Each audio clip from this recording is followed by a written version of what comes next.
everybody, it's Maria, and today I wanted to talk to you about 4 books that I finished in the last week and a half. These books were very diverse. They're completely on different ends of the spectrum in a couple ways, but in other ways they really meshed with life in general, and it was just a really good reading week.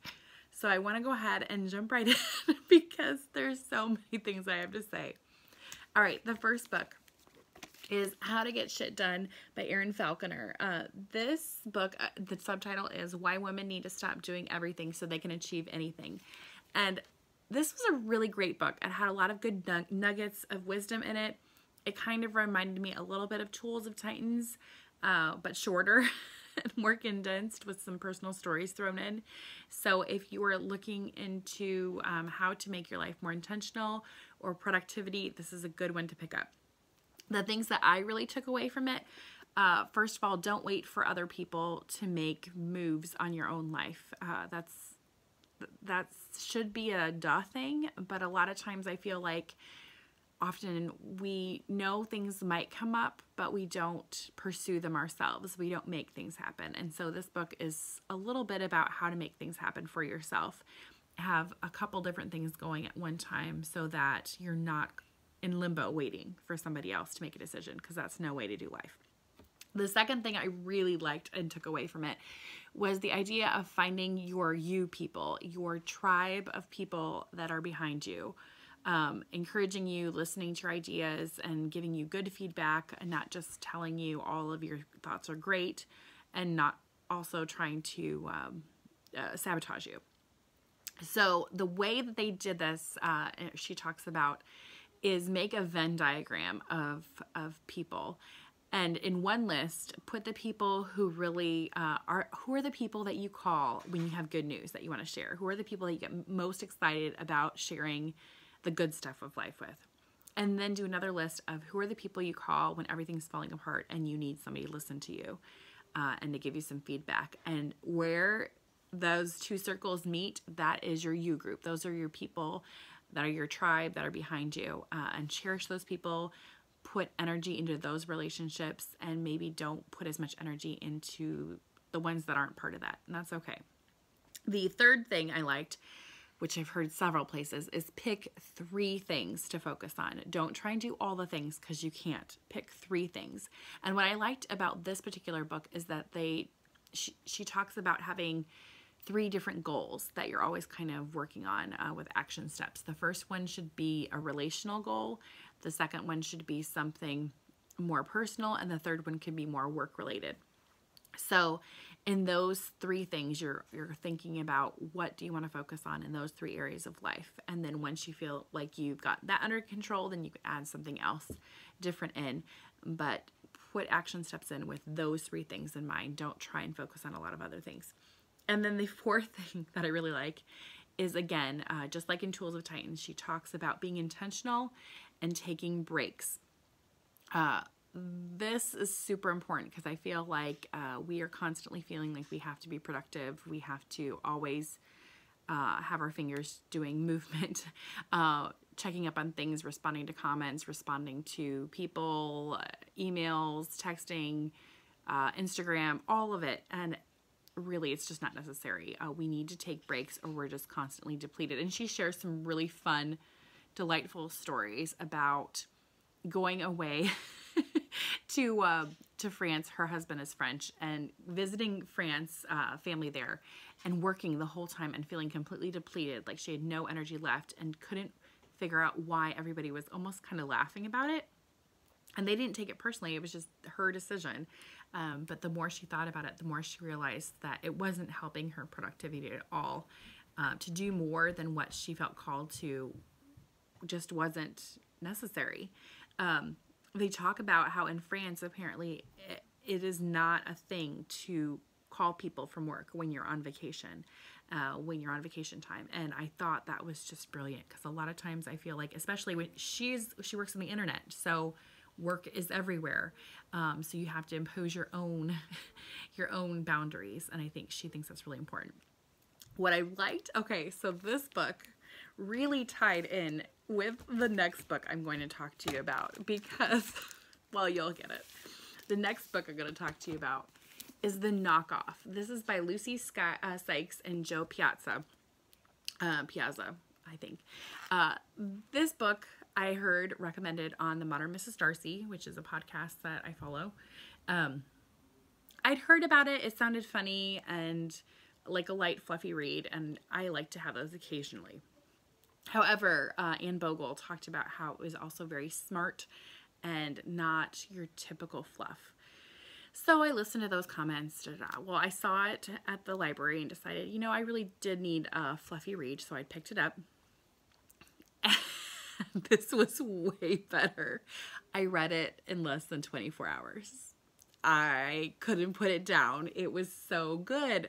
Okay, so how I would like to describe this is it is sort of like Dave Eggers' The Circle, which is a book in which case technology and always being connected is part of the main plot and what that does to people. It's kind of a mix of that with The Devil Wears Prada. There's a horrible boss and the assistant that is trying to make it in the fashion industry. So it's kind of a blend of those two with a little bit of questioning ethical dilemmas that you would come up with from like Tools of Titans by Tim Ferriss, which is nonfiction, and a little bit, honestly, how to get shit done. So as I'm reading this, I'm thinking about what I just finished here and just wanting to like hand the book to the characters in the story. Now, I oftentimes don't find myself really hating villains in stories, in novels. A lot of times they have some sort of reason or backstory, or I can find something likable about most people. In my history, Dolores Umbridge from Harry Potter is the only villain who I just can't even feel sorry for. That woman, bleh. Until now. Okay, The Knockoff's villain in here. I spent most of my reading experience either laughing or having my jaw just hanging open. My family was laughing at me because it was my kids goes, oh my gosh, what's happening in the story? Why is your jaw open? Like, why is your mouth open like that, Mommy? And I just kept saying, there's this really mean person in this book. She's horrible. It's kind of okay. What the book is about. Let's bring it back. Okay. There is a woman in here who is the main character, Imogen. She's in her 40s, and she has just been on 6-month furlough for medical leave because she had cancer. She's been a very high-power magazine editor-in-chief, and she comes back to find out that her magazine is now a digital magazine, and that her previous assistant has decided to change this into a digital magazine, and she is taken over. So while she's still technically editor-in-chief, all of her backbone, like all of her, what am I trying to say? All of her authority has been kind of usurped by this horrible woman. And as you go through, you find out kind of some of her family things that she's trying to figure out. She's trying to balance it. But she's trying to really answer the questions that I think a lot of 40-somethings, and even my generation, I'm 34, I'm almost 35, we didn't grow up with technology being a necessity for work survival. And granted, I have not worked a regular job for about 10 years now, I guess. But now being a part of social media and being able to navigate work like that is important. I did find it also interesting as I'm reading it, because there's also a tech part of this, a lot of tech questions brought in as they're trying to kind of change this magazine into digital format and getting traffic going through. So there were lots of things I thought about of just what makes people view content or want to keep watching that I thought was really thoughtful. My husband is a programmer, and he has done hackathons, and he's very much part of the tech world. And so when she talks about going to a tech conference, I understand, because I've had those conversations with Erin about what that experience is like, and I just kept imagining her being there and interacting with techies. I loved some of the tech people that she talks to, and there's just so much in here to think about, while also being completely entertained and flabbergasted. And everybody loves a good villain every once in a while, and the villain in here is just the best villain. I mean, not Umbridge, but she's up there. So I really recommend this. If you've ever heard of it and thought, maybe, I would definitely say go for it, because I couldn't put down. All right. Okay, next up. Oh, okay. This is a good reading week, guys. Van Jones, How We Came Apart, How We Come Together. This is Beyond the Messy Truth. I have really appreciated Van Jones. He's a political commentator. I really loved the things he had to say leading up to the 2016 presidential election, as well as the things that he said the night of the election. As a parent, I really resonated with his comments, and how much he understood that it is hard as a parent to say not to bully when we see a lot of that in politics from people that are very high up there. And I just really appreciate what he had to say. But what I liked most about this book, if you are a conservative or a liberal, I think this book is very valuable. He has a chapter in there called An Open Letter to Liberals, as well as Open Letter to Conservatives. He is a man, obviously he's Black. He grew up in the South, and so he understands kind of that Southern mentality a little bit, the Bible Belt. He is a Christian identifying.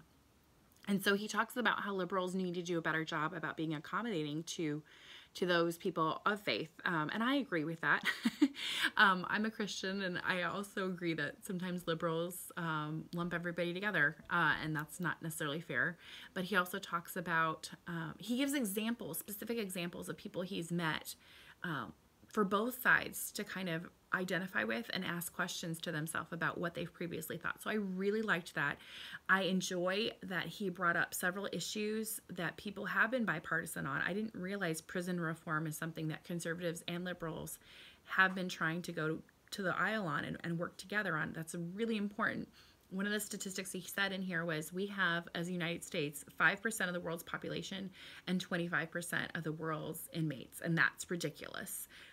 He talks about the opiate addictions and what that's doing.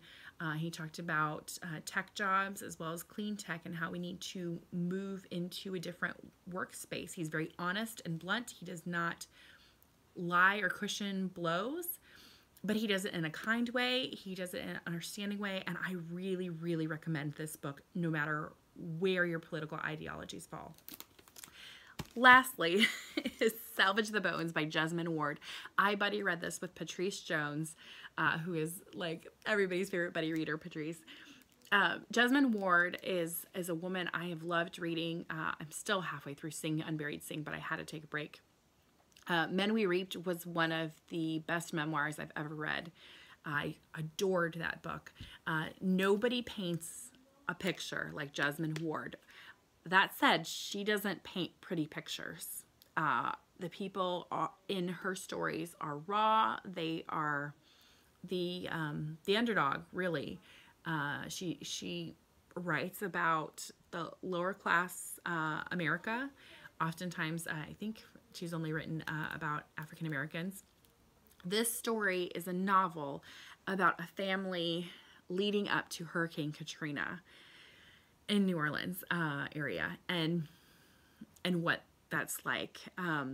The family is a family of almost all boys. I think there's 3 or 4, and Esh is the female, the protagonist, and then they have a single dad. The mom passed away a few years before, I think 4 or 5 years before, when their youngest brother was born. And so Esh is growing up without a mom. She has all these brothers. She's navigating her way through teenage years. She finds, I don't want to give away too much of the plot, but she finds herself in some situations that she doesn't know what to do with. She's trying to figure out, well, I guess I'm going to have to give away a tiny bit of the plot, and I'm not sure if it's in here or not. Okay. I think I can say this. Okay. So the dog on the cover, China, is one of the brothers' dogs.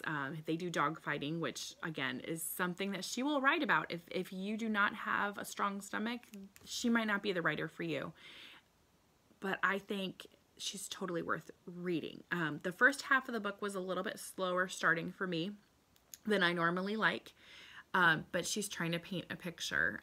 The brothers, I kind of felt like the character development wasn't super strong. It was more about the setting and making you understand how the family group felt.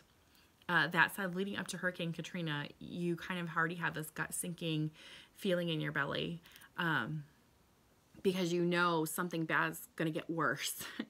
I loved reading about Esh trying to understand boys and her dad and her brothers while making sense of how she feels about herself and her lack of her mother figure.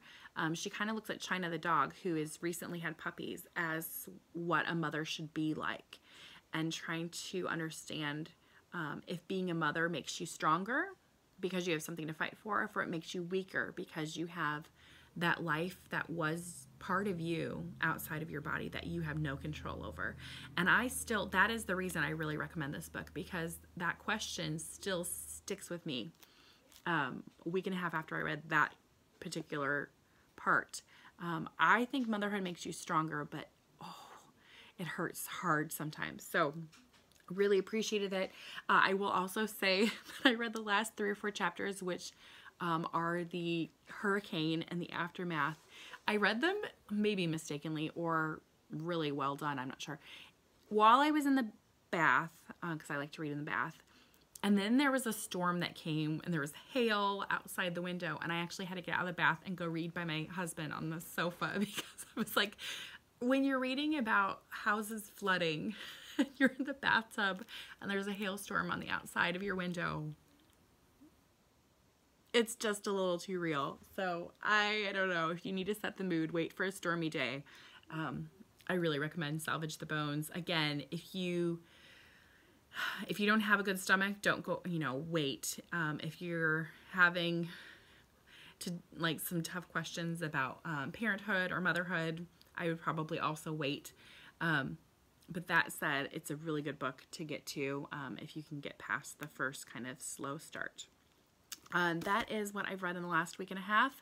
I am really excited about all of your suggestions, so I think I'm just going to read all those books. I started Guernsey Society last night, and I will probably also start up with Ender's Game, and These Is My Words.